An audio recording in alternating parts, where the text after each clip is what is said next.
Oi, pessoal. Maurício Longo, Alexandre Strack, do Mundo Exponencial. Hoje para falar um pouco sobre a clareza ou melhor dizendo, a importância da clareza na comunicação em projetos de tecnologia. A gente vê muito, né, em diferentes empresas de diferentes áreas, problemas de comunicação entre as pessoas executando um projeto e as pessoas que estão demandando aquele projeto.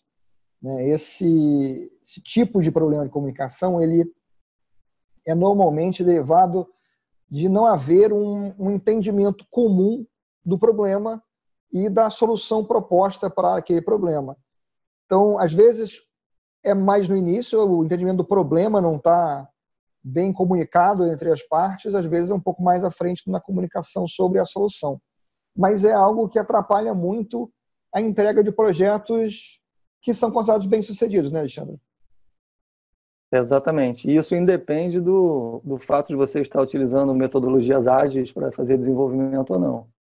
O importante é que haja um entendimento mínimo daquilo que vai ser criado para que, obviamente, a entrega esteja em conformidade com o que se pretende, né? Mesma coisa numa casa. Você tem uma parede, manda alguém pintar a parede de amarelo, é uma definição muito ampla, né? Ou seja, que amarelo é a pergunta mais básica. Senão eu vou pintar de amarelo mostarda e, na verdade, eu gostaria de, sei lá, amarelo canário e não vai ficar legal.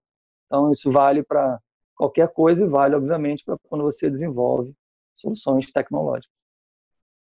Se você ainda não assinou o canal, clique aqui embaixo para assinar e marque o sininho para ser notificado quando saem novos vídeos. Se você está escutando o podcast e ainda não fez a sua assinatura, procure na sua plataforma de preferência para que você seja avisado quando forem lançados novos episódios. Se você gostar do que você vir e ouvir aqui, deixe o seu like, porque o feedback é interessante para nós. E hoje, como a gente já falou em vários programas aqui, todas as empresas estão se tornando empresas de tecnologia aplicada a alguma coisa, mas o fato é que software hoje está presente em praticamente tudo. Se não está presente para fora da empresa, né, exposto para fora da empresa, é uma parte importante para dentro, para o funcionamento dos mecanismos internos da empresa. Então, mais cedo ou mais tarde, essa questão entra em cena para praticamente todas as empresas. Um ponto que eu particularmente considero importante e que tem muito a ver com o que você falou, por exemplo, você falou da parede da casa, né? É que muitas vezes eu só tenho uma definição de que eu quero uma casa de 4 quartos. Ou, quando uma definição mais detalhada, uma casa de 4 quartos, com 3 salas, 2 banheiros, tal. Mas quantos andares vai ter a casa? Vou ter 2? Vai ser plana? Eu vou querer que os quartos estejam juntos de um lado, eu vou querer que a cozinha esteja junto da sala, enfim. São questões que, quando você está falando de coisas práticas, não práticas não é o termo, físicas, né? É muito mais evidente a necessidade, mas essa necessidade ela existe também, né? Quando a gente está falando de uma coisa mais efêmera como software. Você tem que saber o que é que você vai fazer para você poder fazer direito, né? Há uma confusão muito grande entre, normalmente as pessoas acreditam que quando você está se preocupando com esse nível de definição, que você está trabalhando num método cascata, né? Do tipo, enquanto eu não tiver a definição absolutamente perfeita, nada se constrói, né? E eu só tenho certeza do produto final que eu vou ter a partir do momento em que a definição está absolutamente completa e nós estamos de acordo nessa definição completa. O que não é verdade, né? Estrutural que esteja em conformidade com o que você espera, né?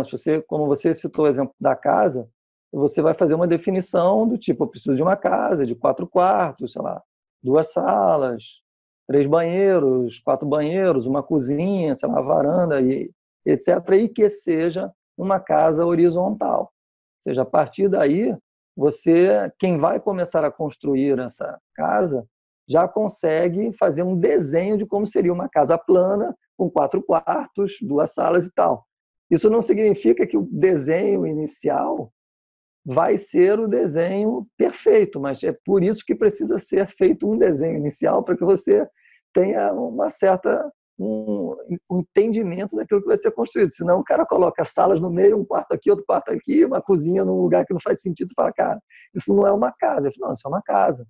Só que não é a casa que eu esperava. Eu esperava que os quartos estivessem próximos, que as salas estivessem um pouco mais distantes dos quartos e tal. Ou seja, essa organização que vale para casa também vale para o software. Ou seja, eu quero botar um campo de entrada de dados. Que campo de entrada de dados? Um campo de entrada de dados textual, um campo de entrada de dados de escolha, um campo de entrada de dados de opção? Que tipo de informação eu vou capturar e como que você espera vê-la?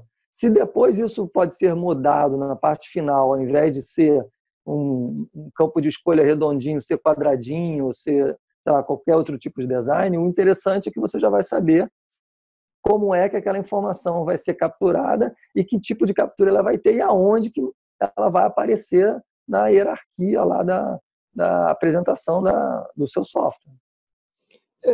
Tem dois pontos que eu queria colocar. Um deles tem tudo a ver com o que você acabou de comentar sobre como a pessoa vai imaginar a disposição das coisas, que é um comentário de que essas coisas, o que a pessoa vai imaginar muda de acordo com a cultura da pessoa.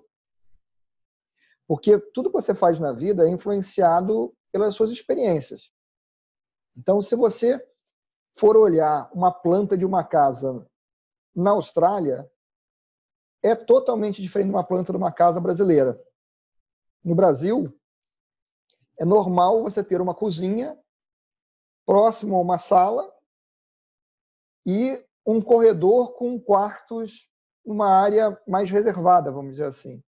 Na Austrália, é comum que a cozinha seja integrada na sala, não é nem aquela cozinha que tem uma janelinha, não, a cozinha é dentro da sala, tem normalmente uma separação de um balcão, mas é integrado no ambiente. E não é incomum, diria que 40% das casas tem quartos que abrem para a sala ao invés de ter um corredor. Então, numa comunicação, vamos supor, entre um arquiteto australiano e um cliente brasileiro, se não tiver aquela visão compartilhada entre os dois, a casa que vai ser apresentada pode realmente não atender aquilo que é a expectativa do cliente brasileiro, vamos dizer. Por mais clara que seja a forma de comunicar, né? Porque você precisa ter algum outro tipo de forma de demonstrar aquilo que você está comunicando. Senão a gente vai cair no clássico problema da caipirinha. É isso.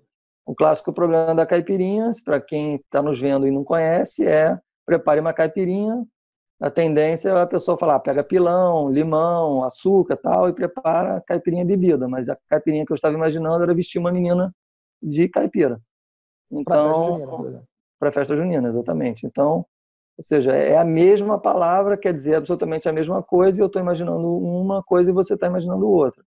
Para evitar esse fenômeno, que é obviamente extremamente recorrente, não apenas em software, recorrente para várias coisas, é um problema típico e clássico de comunicação, é que se deve tomar cuidado com uma especificação coerente daquilo que você pretende construir quando está construindo um software. Tem o segundo ponto que eu queria colocar, que é uma tendência das pessoas a não usarem o seu raciocínio crítico ao analisarem o emprego de determinadas metodologias ou determinadas técnicas na execução de um projeto de tecnologia. Como assim? Vamos dizer, no momento, a empresa tal, que é uma empresa qualquer bem conhecida, faz todo o seu software em cima desse tipo de arquitetura. Esse tipo de arquitetura, saíram uns livros a respeito dele, tem 500 artigos online sobre esse negócio, isso está na moda. E aí eu vou usar aquilo, porque aquilo é bacana. Mas não necessariamente a realidade daquela empresa bacana tal é compatível com a sua realidade. Como assim? Às vezes aquela empresa lá, ela tem um mega problema de escalabilidade, que é o foco dela em resolver, porque ela atende a milhões de usuários simultâneos. Porém, o domínio de dados com que ela trabalha é muito simples. Vou dar um exemplo disso. Twitter. O domínio de dados com que ele trabalha não podia ser mais simples. É aquela string, o nome do usuário, é o hashtag, assim, o volume de dados é enorme, porém a diversidade do dado é muito pequena. Então, uma solução que é usada na arquitetura para o Twitter não necessariamente se aplica num software, por exemplo, que vai atender, ao invés de milhões de usuários, centenas, mas que vai lidar com uma variedade de dados enorme. Se você entende o que eu quero dizer. Então, esse é um outro problema interessante, que esse já normalmente não é na comunicação entre o cliente demandante e o time de desenvolvimento, mas esse é, às vezes, dentro do próprio time de desenvolvimento, vamos dizer assim, onde, sem essa execução, sem ser exercido, vamos dizer assim, um raciocínio crítico sobre o que se propõe fazer, muitas vezes sai se fazendo algo com base na moda do momento, mas que não vai atender, vamos dizer assim, ao que seria o requisito não visual, né, ou não funcional, o requisito operacional. Eu concordo com o que você Faz o que está você dizendo. quer, mas da forma errada. Concordo com o que você está dizendo, mas o que acontece muitas vezes é que, dependendo da empresa, ela já dispõe de um conjunto de tecnologias, e aí são aquelas tecnologias que ela tem para usar na construção das suas soluções. Muitas vezes acontece exatamente esse fenômeno que você está falando. Tenta-se construir algo com a tecnologia disponível, sabendo que ela não é a mais apropriada, mas é a que se dispõe. E aí vai se tentar construir algo que atenda às necessidades, sabendo que se fosse usada outra tecnologia ou outras tecnologias, o resultado seria melhor e mais apropriado do que sendo feito com a tecnologia que se tem dentro da companhia. Quando é essa situação, eu acredito que ela é ainda menos, digamos, problemática, porque você sabe, mas não pode. Então, você tem constraints, né? Fato é, você tem esse conjunto tecnológico, você tem esse problema para resolver, resolva. Ou seja, você vai ter que botar prego e na parede você só tem chave de fenda. Você vai usar o cabo para bater até o prego entrar na parede, né? Agora, quando é uma situação onde você tem a liberdade de construir algo e poder escolher as tecnologias que são apropriadas, aí realmente eu acredito que precisa de muito senso crítico para você não incorrer no erro de usar a tecnologia da moda, dado que todo mundo está usando a tecnologia da moda, e se todo mundo usa a tecnologia da moda, porque a tecnologia da moda serve para qualquer coisa, inclusive para a sua, né? E aí esse é um erro O que nem grave. sempre é a verdade, né? Exatamente. E isso leva a situações interessantes, né? Um caso real do Facebook, que é desenvolvido em PHP, e PHP é uma linguagem que é fácil de você começar a desenvolver com ela, é rápido você desenvolver coisas com ela, mas é uma linguagem que tem um requisito de máquina alto, né? Um custo de máquina alto e consome muita CPU dos servidores. Se você tem um site que atende a 20 clientes simultâneos, que é visitado por 1.000 pessoas por dia, é tranquilo isso, não tem problema nenhum. Quando você tem 2 bilhões de usuários que acessam quase que diariamente o seu produto, no seu software, esse custo passa a estar nas dezenas e centenas de milhões de dólares por ano. E o Facebook acabou criando, primeiro, um compilador de PHP para otimizar o programa, né, a versão executável do programa, e depois uma máquina virtual PHP para otimizar mais ainda o negócio para poder reduzir o custo operacional, porque não ia se reescrever o Facebook inteiro para poder mudar a linguagem que ele foi feito. Mas é só um exemplo, vamos dizer assim, como de repente aquela facilidade vem atrelada a uma dificuldade posterior e que, dependendo do que você está fazendo, tem ou não tem impacto no seu tipo de negócio, né? Uma empresa, o volume vai ser pequeno, é irrelevante. Muito importante para ela ter a agilidade de usar aquela linguagem, porque ela não vai sofrer os problemas de escala. Para uma empresa onde o foco é a escala, essa pode ser uma decisão cara. Resta saber se você consegue ter esse tipo de decisão ou de definição no início de um desenvolvimento de um projeto, né? Às vezes você não tem. O caso do Facebook, eu acho que quando ele se deu conta de que ele estava crescendo, a preocupação foi muito maior em continuar crescendo, e quando ele já chegou no 1 milhão, ele falou, cara, agora já tem 1 milhão, e de 1 milhão eu quero ter muitos milhões, e depois de muitos milhões eu quero ter muitos bilhões, né? Já tem 2, então... É claro que aí o problema foi se transformando num super problema, como você diz. Mas eu acho que existem situações em escala muito menor do que esse problema que você citou, onde às vezes você tem uma determinada plataforma de desenvolvimento que é pensada talvez para você fazer softwares, digamos, mais para um contexto de um ambiente empresarial, e você resolve construir um software para o público utilizando a mesma plataforma. Isso pode trazer problemas para você a partir do momento que você começa a ter muitos usuários. Quando você tem talvez uma quantidade de usuários similares ao que uma empresa teria em número de pessoas, o problema não surja. Mas quando começar a crescer muito mais, e aí talvez o problema apareça, porque o custo de manutenção e outros custos vão começar a aparecer, e você se depara com um problema da magnitude que você acabou de dizer. Mas eu acredito que na grande maioria das vezes o erro ou a falta de crítica, ela é muito mais trivial do que esse nível que você falou, que é um nível bem elaborado. Né? Tem um último caso que eu queria colocar, que eu acho que ele é pertinente, principalmente porque tem muito a ver com o emprego ou a forma como as pessoas imaginam de aplicar métodos ágeis, né? E que quando você vai partir para construir uma casa na árvore, vamos dizer assim, a casa pode ser desenhada na hora de acordo com os galhos que você vai encontrando, você vai adequando o desenho. Agora, se você vai acrescentar um quarto numa casa que já existe, você tem que conhecer da estrutura da casa para você poder mexer ali.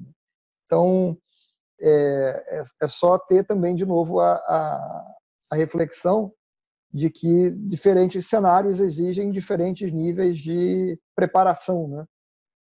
Concordo. Uma coisa é você ter uma preparação para quando vai construir do zero, outra coisa é quando você vai construir em cima de algo que já existe ou modificar algo que também já existe, né? Ou seja, essas são realidades completamente diferentes. Começar do zero, você tem muito mais liberdade, e outra situação você tem que entender o que já existe para você poder construir ou adaptar sem que seja algo que não faça nenhum sentido. Né? Sem você furar o cano na hora que você vai fazer a conexão. Se fosse só furar o cano, era barato. Tipo, derrubar a coluna e a casa vir junto, né? Exatamente. São os problemas mais comuns. Né? É isso aí. Bom, acho que a gente passou aqui a mensagem que a gente queria do tipo de problema que as pessoas podem encontrar, né? Não sei se você quer colocar mais alguma coisa. Não, acho que tá bom. Então, ficamos por aqui hoje. A gente se vê no próximo vídeo. Um abraço. Um abraço.